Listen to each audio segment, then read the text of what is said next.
Dota Auto Chess is the first Autobattler created and picked with 200k monthly active players. Riot Games adapted it with League of Legends characters, which was a massive success. For instance, Riot Games claimed there were 33 million players during Set 4, but many other studios such as Ubisoft tried to jump on the trade and failed. Could a game compete with Teamfight Tactics? What is the current state of the Autobattler genre and how could it evolve in the future? These will be the topics of today's discussion.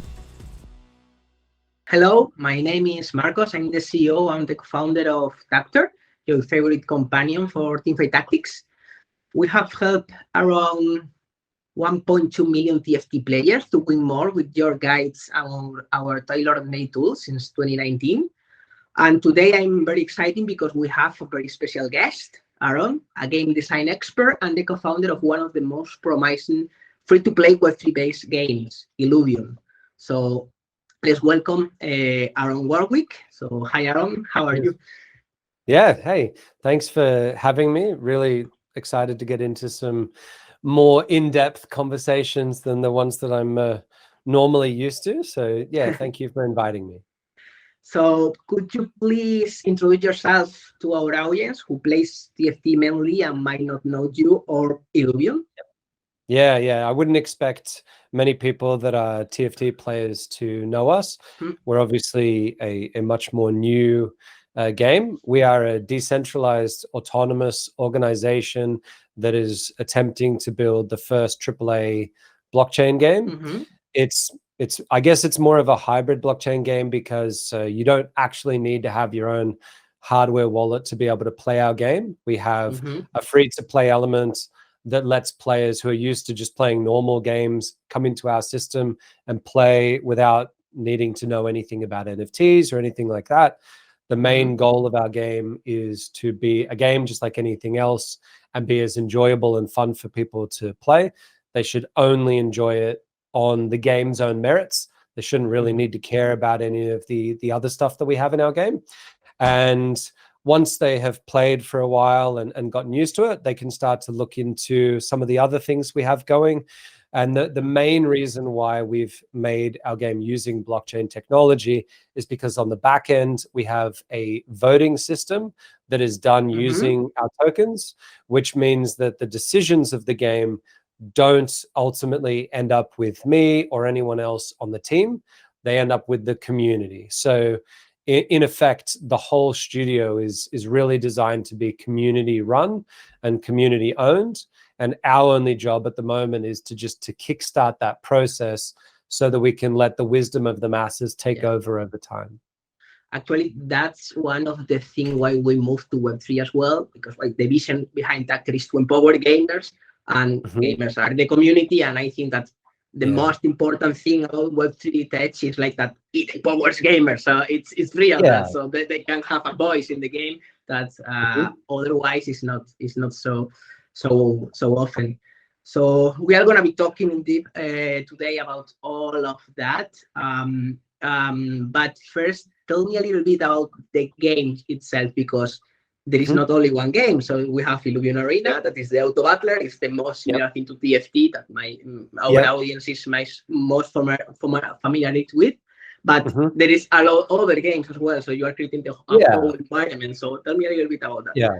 Well, again, the idea behind it is to take advantage of the good parts that exist in the blockchain space, which is openness, transparency, and the security that you know that whatever is said is going to be done because it can't really be changed.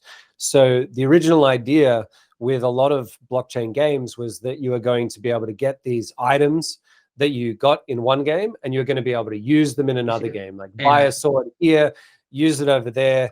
I think that most gamers are smart enough to realize that is it's complete rubbish. It's not happened so far, and I don't think it ever will, because it involves separate blockchain studios working together on a level that just doesn't seem realistic to happen.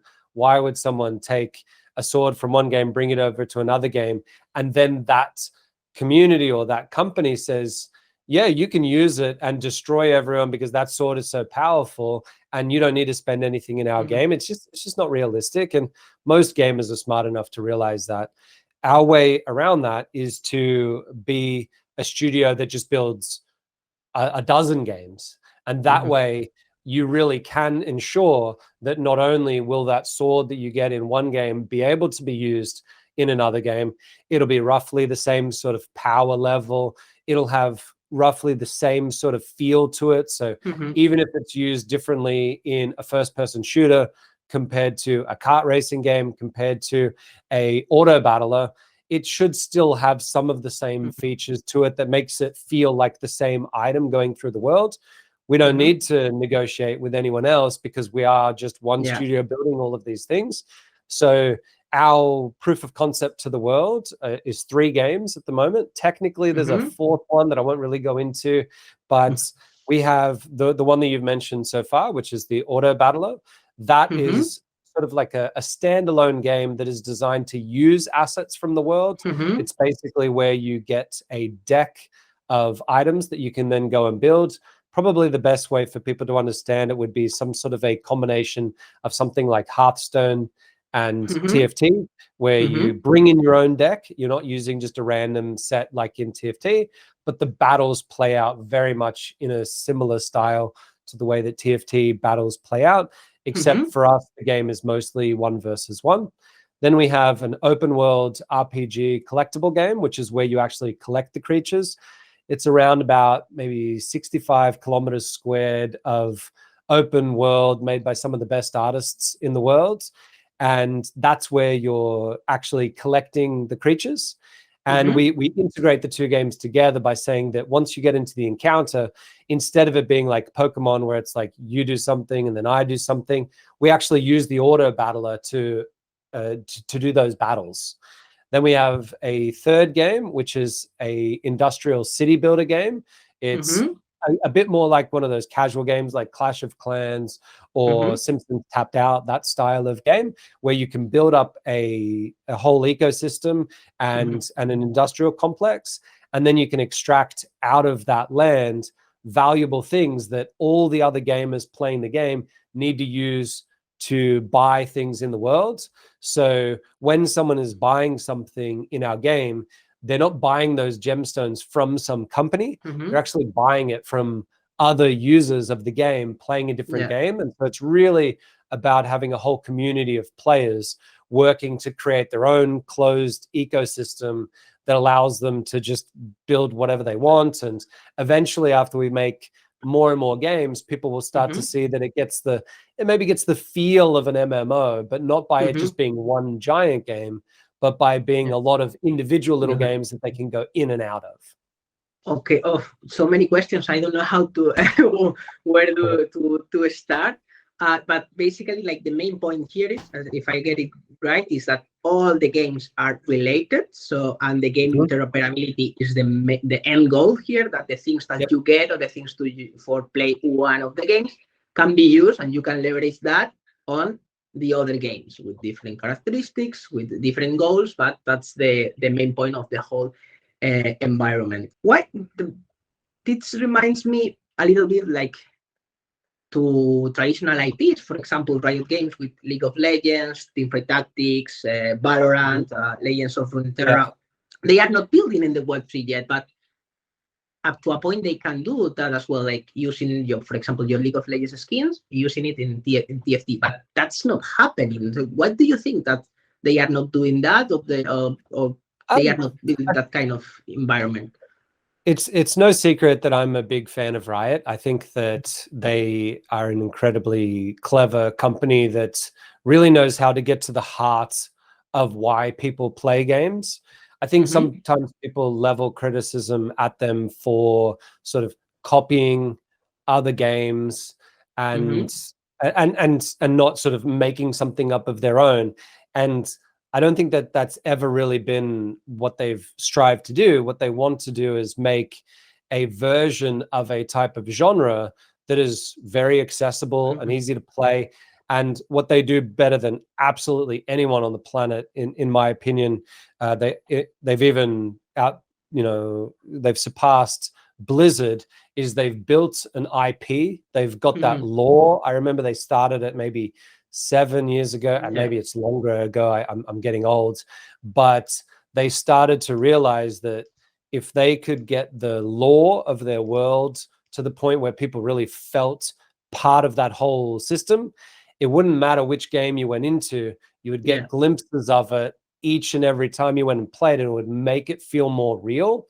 And that, I think, is probably the most brilliant thing that they have done, on top of being able to sort of really extract what it means to play this type of a game. And so they might not be the first to come up with a genre, but they tend to do it quite well. I mean, I have criticisms of all of their games, but I don't think anyone can say that any particular game is perfect, besides possibly Portal 2.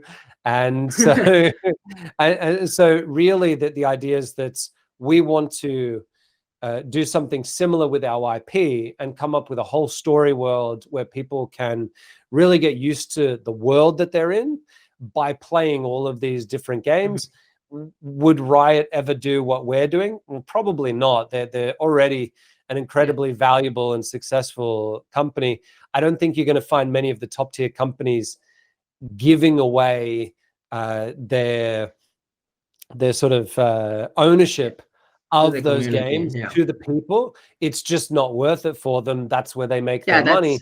Mainly in the innovator's dilemma, right? It's like, why to do it, like, and then you are late to the party. It's totally that. And people look at the blockchain games and they think a lot of them are just straight scams, because just having the name blockchain or crypto or something in the title, it doesn't actually mean anything at all. It's what you use the technology for, and we're using it for a completely separate reason for what almost every other blockchain game out there is trying to do, which is mainly you want to get this like pump and then like dump, and like that's abhorrent to us, and we don't have anything to do with it.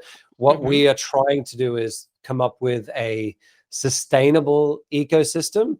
You know, the crypto industry has gone up and down, and you know, we take those rides with us, but it's not our design to have things just like pump and go up. What we want is something that's a stable ecosystem that is really and truly owned by the community.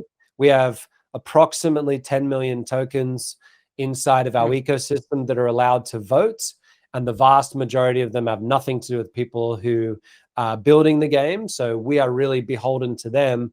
If we make bad decisions, they're going to hold us accountable. They'll bring in some other company to start building games inside of the ecosystem, and so they should.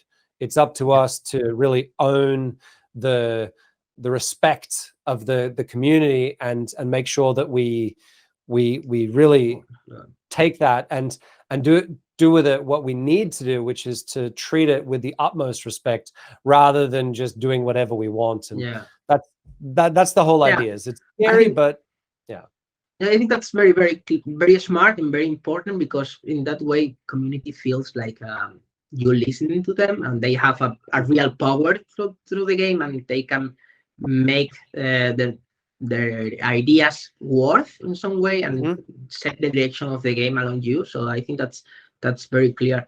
And you make a very interesting point about the IP and how new games leverage old IP or IP in other games, because this is something that in Autobattlers is very, like, you can see it like very clearly, because in terms of engagement in the Autobattlers category, we have like two big games that are TFT and Hearthstone, both of them in the millions active players, in the millions dimension, and then the rest of all the games, things like Dota, Underlords, Chisiana, Super Auto Pets, Legend, TD2.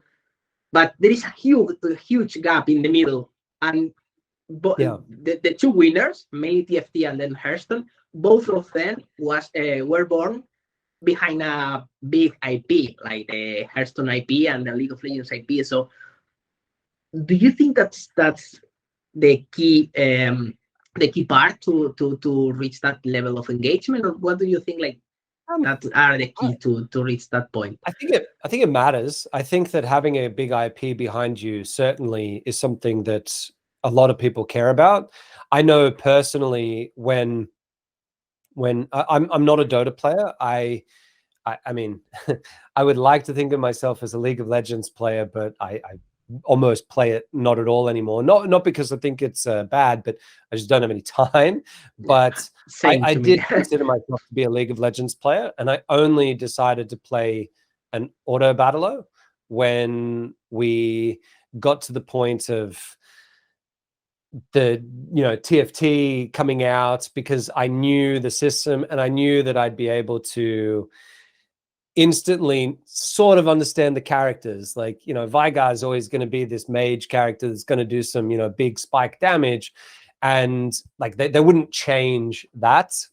I have some slight points against that with the current set that I think they're going in the wrong direction. But in general, it allows you, even though the game mode is such a different thing, it allows you to learn it a lot quicker because your brain has already got a bunch of this information downloaded. Yeah. And for everybody else, that's really hard to do. And we'll have to do the exact same thing that they did early on, 15 years ago when they started Riot, is you got to earn those people in some way or form. But once you've got a few games out there, if people are already interested in our ecosystem and then we put out a first-person shooter, I think there's a decent chance that they'll at least give it a shot, because they might be like, hey, I wonder how my Ramfire is going to fit into this first-person shooter. Is it going to mean that I'm going to be able to just rain down fire from the sky on these people? Or if I get my cute little Atlas, am I going to get some sort of a water shield? Or, so that they're looking for how that is going to extend the IP. And I think that will certainly help. But there's also no doubt that you do need to make a decent game behind all of it. So there's a lot of confounding factors. Yeah, actually, I think that is even powerful in this new era, because you are not only sharing the IP, so the context is already shared with the early adopters or with the other players that are already playing other games from you, but you are sharing as well all the items, all the NFTs, all the ownership that they have in other games, that if they can use it in the new one, it's even like a higher and a stronger driver for you to try the game and leverage your existing treasury in a new game. Yeah. So I think it is something that traditional games are gonna have a hard time to do or to replicate with these new techs, and you can use that to compete with the traditional game. We look towards the deck building card games to start off with, because they're the closest to us in terms of having a player have an inventory. In like League of Legends, for example, you don't really own anything, and then when you go into TFT, you don't own anything. So it's hard for us to learn lessons from them when it comes to that sort of stuff. But when you look at something like Hearthstone or Magic the Gathering, there is a set of existing stock that people own, and then they can go and play with that. And so we took a lot of lessons from that sort of real based way of looking at an inventory, because even though ours is digital, it still is real in the sense that it is like 100% verifiable. It's even more real than something like, say, a Pokemon card, because with Pokemon, it could be that there's some grandmother that has a giant box in their attic and it hasn't been seen for 20 years. And then all of a sudden she just decides to, give it away. And then all of a sudden there's 500 more Pikachus from the first set that are suddenly flooding the market, and it can actually change the value of those things. Nothing like that can happen on the blockchain because it's all open. So, if I have one of 10 of something, that there's not an 11th one just floating around there. So it's even more real in that sense. Plus you get all the benefits of digital, which means that the cards never wear out. You can use them as often as you want, and they don't need to be appraised for their scratches and things like that. So overall, there's a lot of cool things that we can do. But because of that, there's so many restrictions that get placed on us, where another company can just say, well, this is just a game. And, you could have Zelda where everybody can have the Master Sword, and that's totally fine. In our game, you can't have everybody have the Master Sword. If that's a one-of-a-kind item in our system, there can only be one person who has it. You have to really rejig the way that you think about building a game. And it is really, really tough. It is absolutely excruciating to come up with some amazing idea that you think would be great for the game, and then realize, oh, it goes against this idea of people actually owning it and about the community being the ones that control it. And so we have to try and like rework it to fit in there. And I think that there's probably sometimes where our ideas are a little bit constrained, but sometimes when you have that constrained space, you can come out the other end with some really innovative things that people wouldn't have ever thought of because they didn't have those constraints to begin with. And we just hope that we can come up with some way of getting something that people look at and say, hey, this is interesting. We've got about 30,000 players playing our betas at the moment. We have around about 1 million people requesting to play it. I don't know how many of them would be playing on a daily basis if all of them got in. I don't think that we're anywhere close to the size of some of the big names out there. But because we're one of the only sort of big, Web3 games, I think that there is a decent community that we can draw with to get pretty big numbers straight away. They might not be as big as the big boys instantly, but that's okay. We need to earn our way through the space, and you wouldn't expect to just instantly go to the top. We'll have to show people what we've got and then let them determine whether or not they love it or like it or hate it. And whatever it is, we'll be behind it trying to, improve it and get it better all of the time. No, actually, I think that those numbers are very, very strong for a beta, like for iterating and to build around the community, and they are very, very good numbers. And how, let's say that one of the users of Tacter want to try Illuvium right now, want to try what's the current state of probably the Autobattler, because they are more used to try that category of that kind of games. What are like the steps, or because you mentioned that you need an inventory to play, but how do you get that inventory? You have to buy it, or you have to, how all of that works? It's a little bit different depending on which beta we're talking about. In general, you have to put through a beta request because we're building everything to connect in with the blockchain, and there's like a whole back-end component to it. We don't want to expand too quickly and have the experience for the beta players significantly decrease. So we started off with allowing 5,000 people in, and then we upped it to 10, and then to 20. Now it's 30,000. As we get towards our open beta, we will add more and more players. And then when it becomes open beta, that's when you will no longer need to petition to get a code. You'll just be able to go and create an account. Sorry for interrupting, but that's my opportunity to say that to celebrate the Tacter X Illuvium partnerships, we are giving away 100 beta spots. So if someone wants to try the game right now, we are giving away 100 beta spots. So stay tuned and check our Twitter accounts, that everything is gonna happen there. So maybe you are the lucky one. And I'm sorry for interrupting, but what's the perfect moment, man? We're not giving away many. We've locked it at 30,000 for the moment, and it's sort of going to stay that way for a little bit. So the ones that we've given out to only a very few number of partners, let them go and play the game and see how they go. That's one way to get in. Specifically with our Illuvium Zero game, which is the city building game. For that one, we're already integrating it with the blockchain. So to get into that, you actually have to own one of the assets, which is a plot of land. And that is tradable just on any sort of marketplace, including our own, which is custom designed for that. So if someone wanted to play in the alpha of Illuvium Zero, they would have to go to our Illuvidex and purchase a plot of land from someone who is selling it. There's 20,000 plots of that land at the moment, and all of them are sold. So you have to buy it from someone else. We don't control who gets into that game at all. But again, once we hit the open market, then the idea will be all you'll need to do is make one account for all Illuvium games. And then to be able to play it, you'll just need to pick the game and go and play it. Like I said, we're a hybrid of Web 2, Web 3. You don't need a crypto wallet to start playing our game. The way that it works is we have a free-to-play version of everything, which is fairly comprehensive. Our best artists have worked really hard to make sure that the free content is exactly as good as the paid content. And the free content, it just looks amazing. We have these 5 characters that represent all of our affinities and classes, which is, I guess, very similar to, say, a TFT origin and class, I think they're called there. And they cover everything. There's one combination of everything. So there's 25 of them. You can fuse them together, very similar to TFT, where they can go from stage 1 to stage 2 to stage 3. So you can really understand how to play the game without spending any money. And you don't even need a wallet. We will create what's called a custodial wallet on the back end, which is still a blockchain wallet that has all of your stuff in it, so people can see it, etc., etc. But you can control it.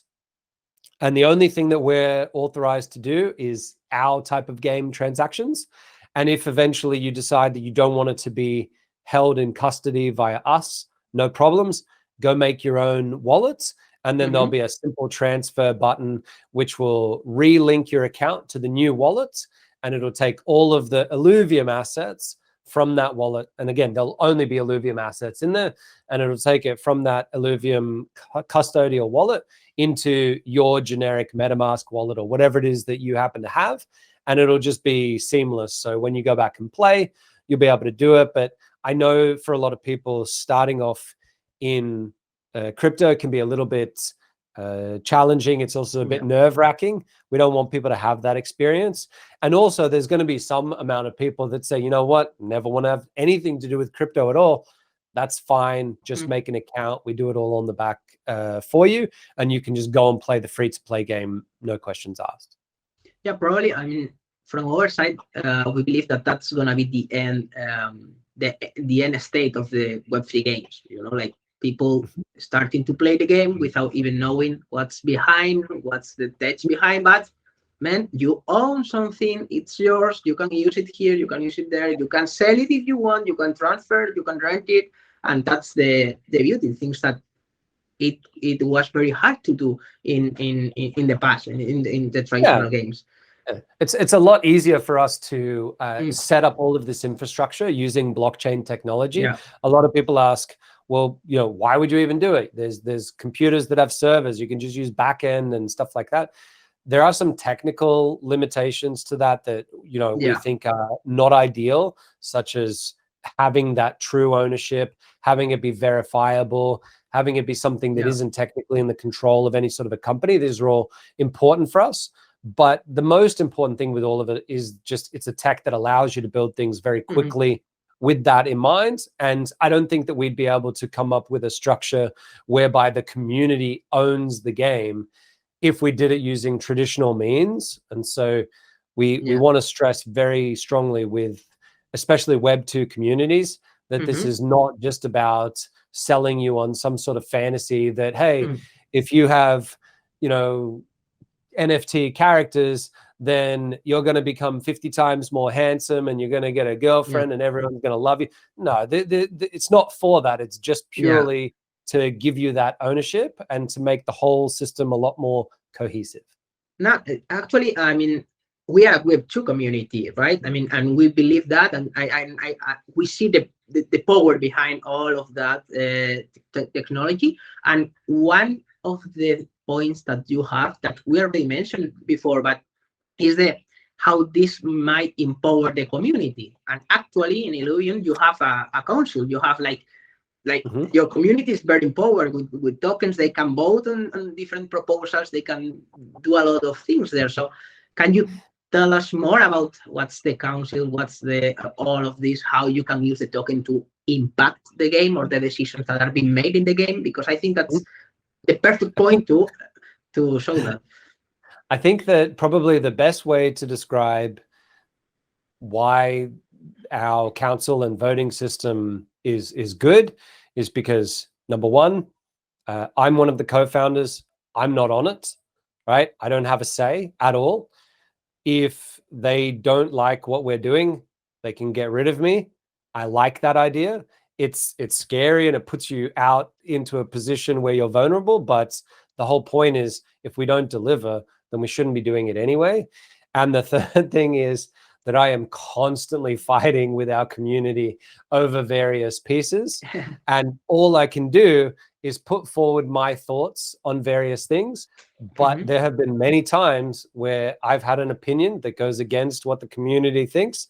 And I'll be saying, like, I can't believe that you guys are thinking this. Why are you doing it? But in the end, I have to trust the wisdom of the masses. And I try to give my perspective as much as I can. But that clash and that fighting that we have is absolutely a part of the process. But what kind of decisions can be made there? So you are voting through like new games to develop, or you are voting through, for example, how to balance existing meta in one of the literally games? Everything. Literally, everything, right? So a couple of the cool things is when we first started off, we very much knew that these people were going to own these things.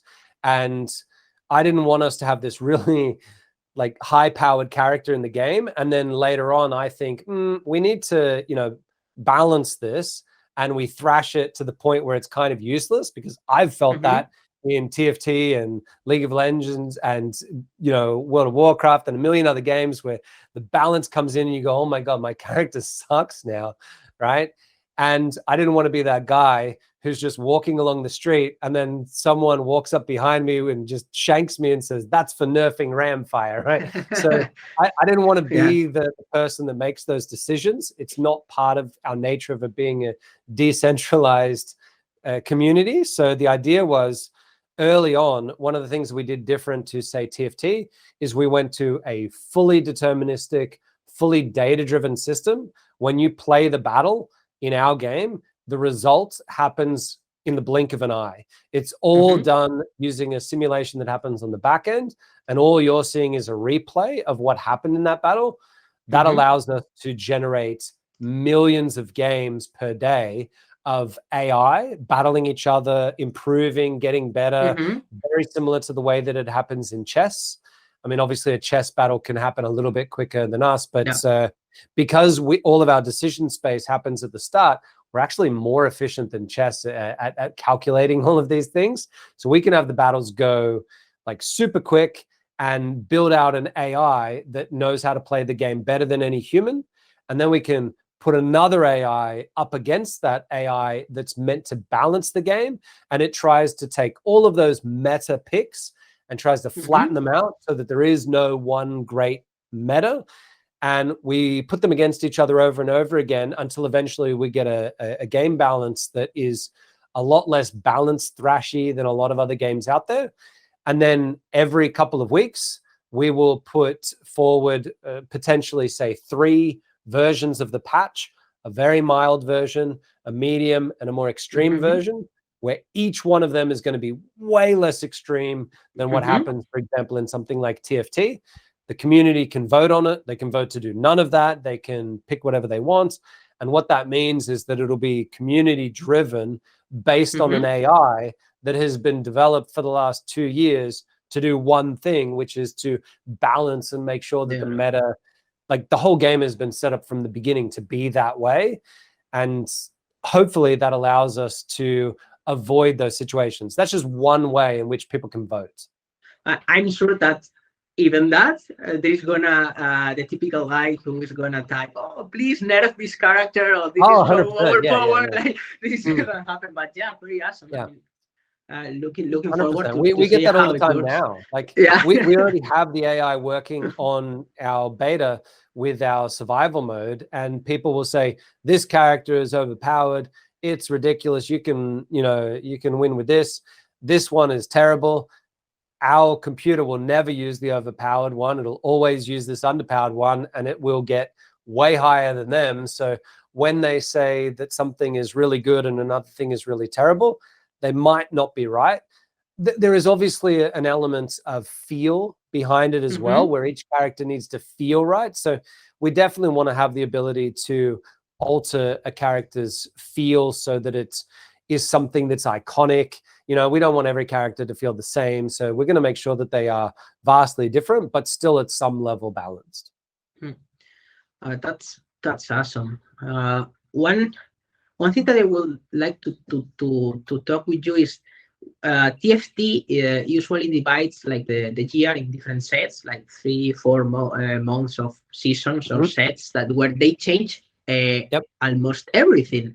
And actually, for this kind of games, for the Autobattlers kind of games, it's very refreshing. We see a lot when the set begins. There is a lot of hype, a lot of people playing. Then they get a little bit bored over time, but then new sets come out, and so people start to hype again. So, are you planning to do something similar, or how is your approach for live services or this kind of things that needs games like Autobattlers totally need? So I'm very opinionated about this. We have a lead game designer who I think feels a little bit differently to me, but I in the end, obviously I'm going to think that I'm right about it, because if I didn't think I was right, I would think something else.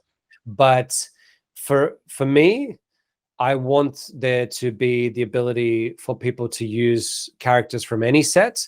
Our first set is like our big set. It's got a lot of characters.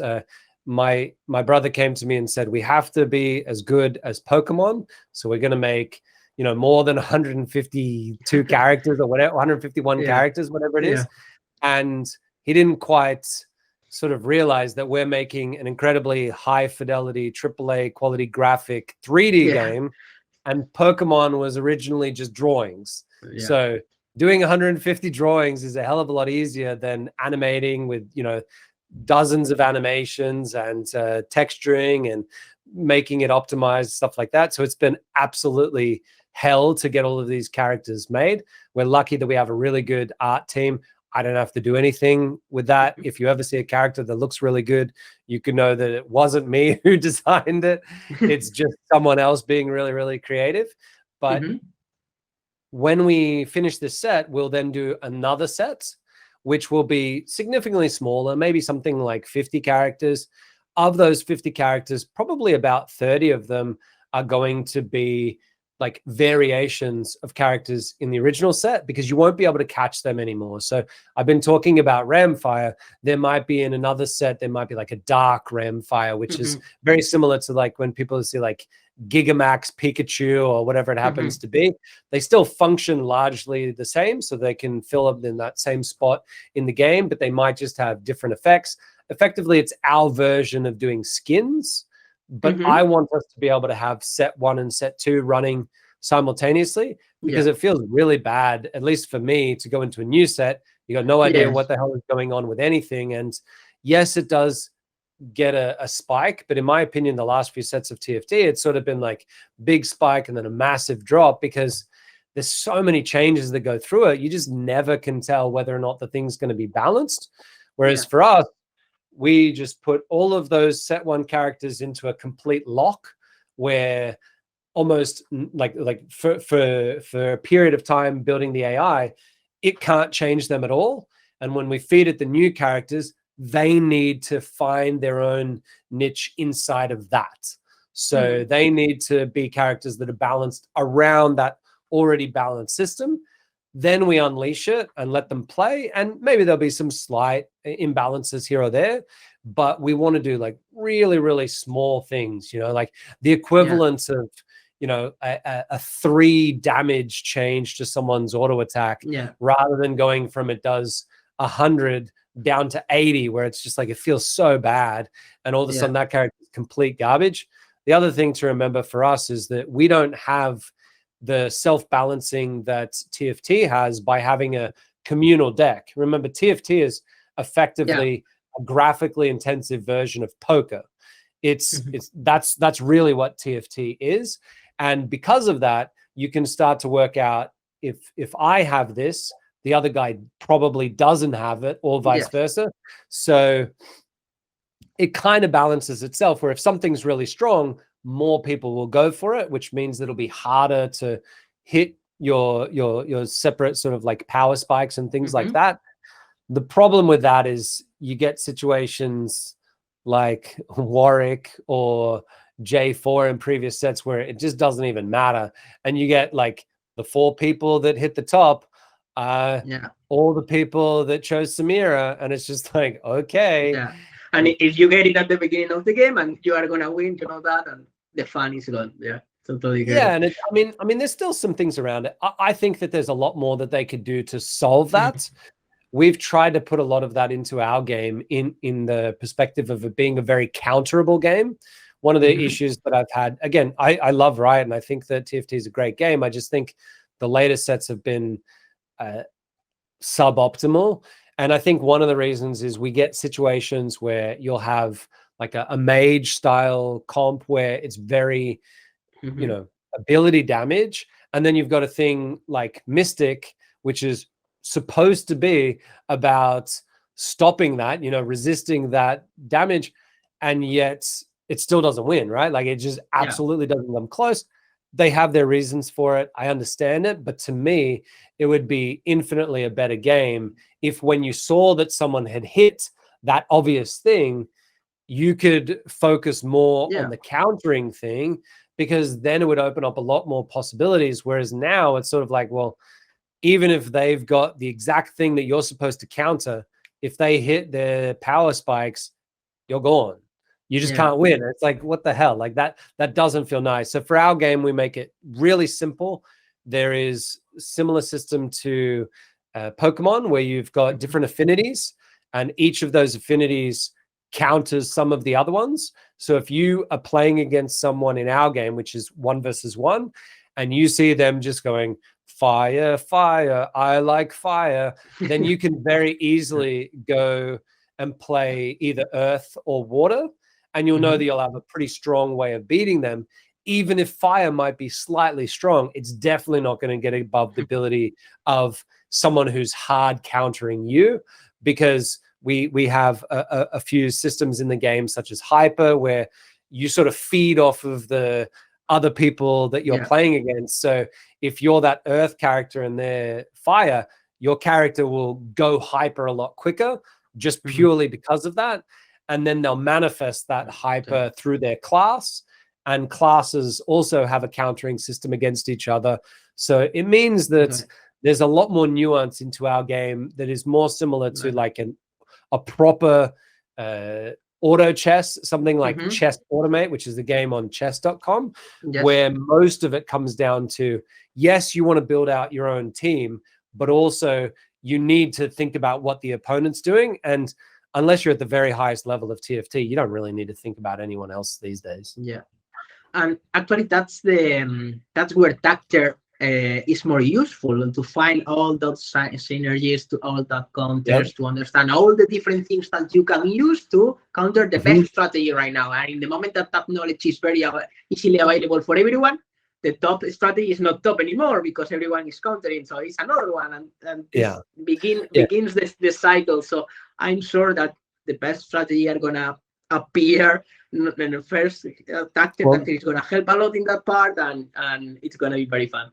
This might sound a little bit ridiculous. I'm not saying it's said a little bit tongue in cheek, but I'm hoping with our game that your meta analysis isn't worthwhile, because if we've done our job, there won't be a meta. It would be like having a chess website that comes up and says the London opening is just way too strong at the moment, you have to go that. And then someone else is like, no, the Scandinavian, that's the only way that you can win. That doesn't exist in chess, because for everything that someone can do, there's a countering strategy for it.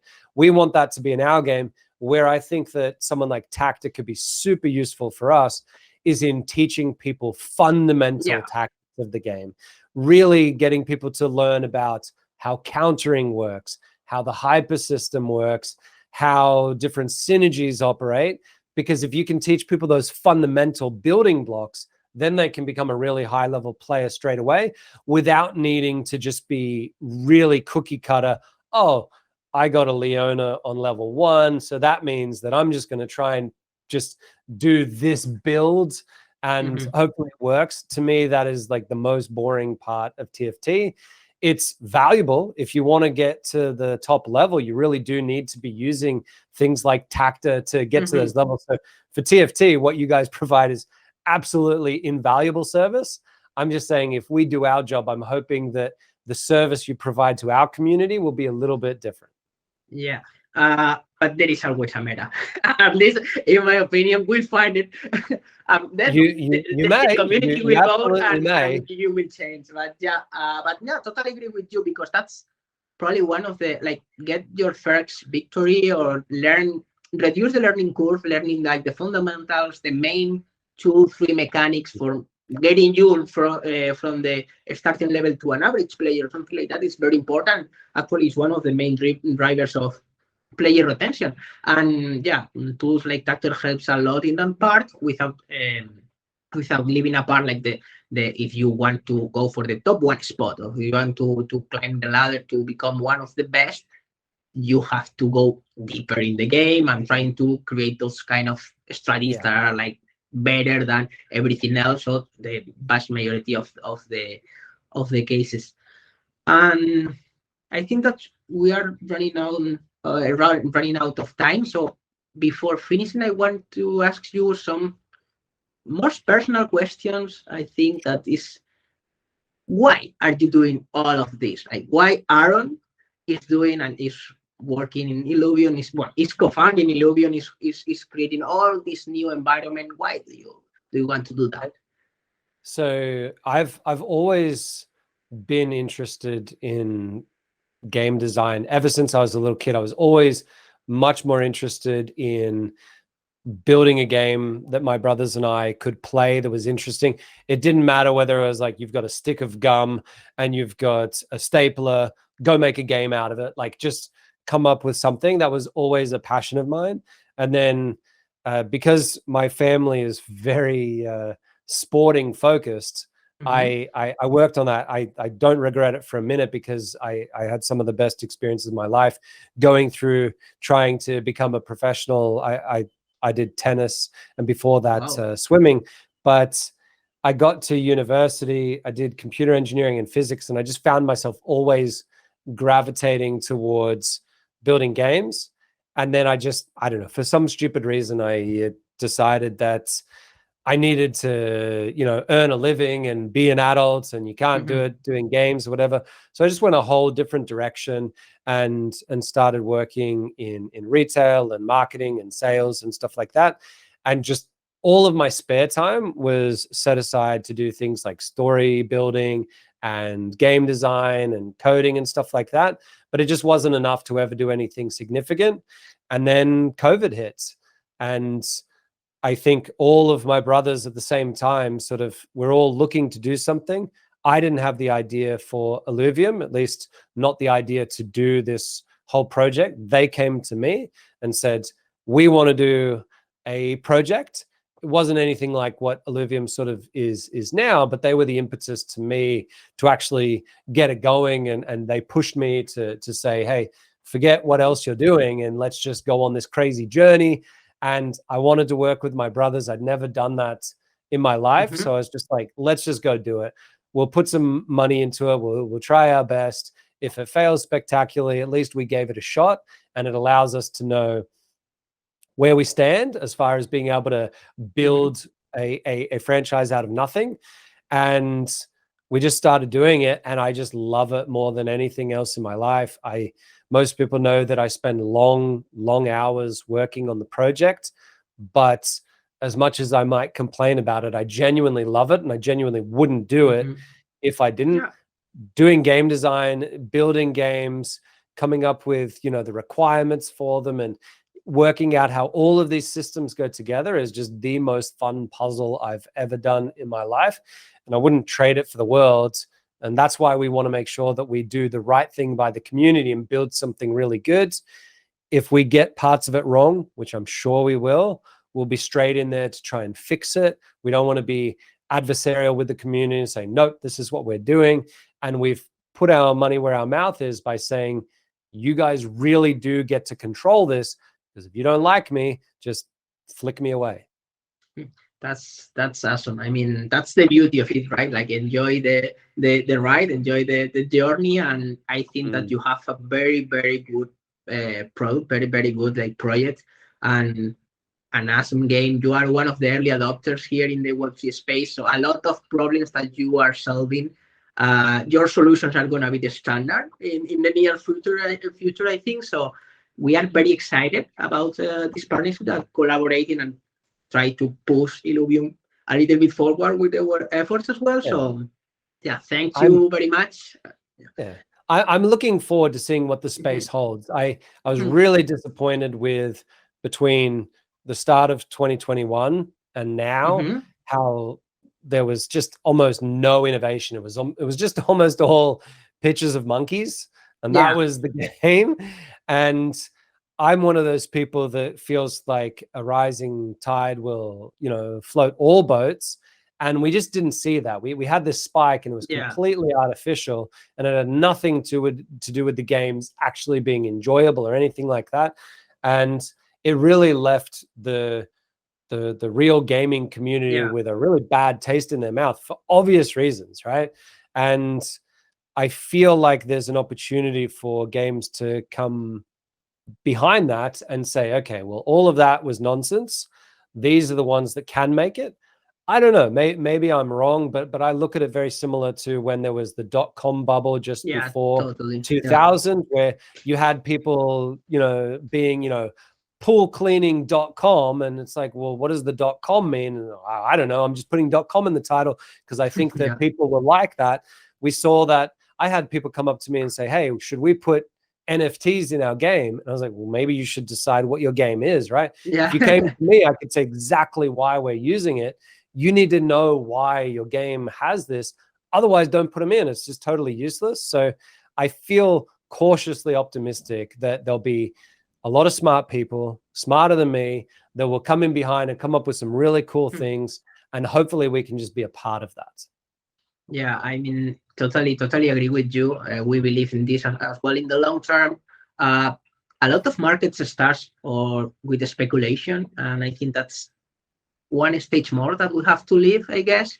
But behind the scenes, there is a real depth here. We believe that this will empower like the gamers. That is the more important part. At the end of the day, the most important part of the gaming market is the players, and this is very good like for them. So that's why we believe that someone is gonna nail that. Yeah, we're doing everything that we can to deliver something that a real gamer would like, rather than someone who is just in it for pumping up a price or something like that. We do have to cater for both crowds, but I feel that there's a way to cater for everyone and eventually get them to be the same crowd, in the same way that online games were treated totally separate to things like sports. Whereas now you've got things like League of Legends and Dota and StarCraft, where, you know, back 25, 30 years ago, you would have never thought that something like football would ever be considered in the same breath as these esports. And now there's teams, there's rivalries, there's millions of dollars at play. So I think that there is a way to merge them together, because at the end of the day, it's just human psychology. We like to be competitive.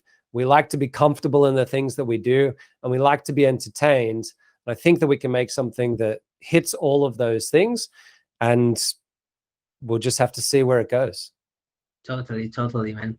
So thank you so much for your time and for all your insights here. I think I've learned a lot personally, and hope you guys have enjoyed this conversation as well. Looking forward what Illuvium is gonna show the world, and looking forward to see how Tacter can push Illuvium that step further as well. Look forward to your help. And yeah, very, very nice to have you here. Thanks so much, Aaron. Thank you for inviting me. We hope you have learned a lot about Aaron's background, experiences, and thoughts on the Autobattler genre and their upcoming game Illuvium. Have in mind that we are giving away 100 beta spots to try out Illuvium right now, so make sure to visit Tacter.com and claim yours. Thanks for tuning in, and see you in the next one.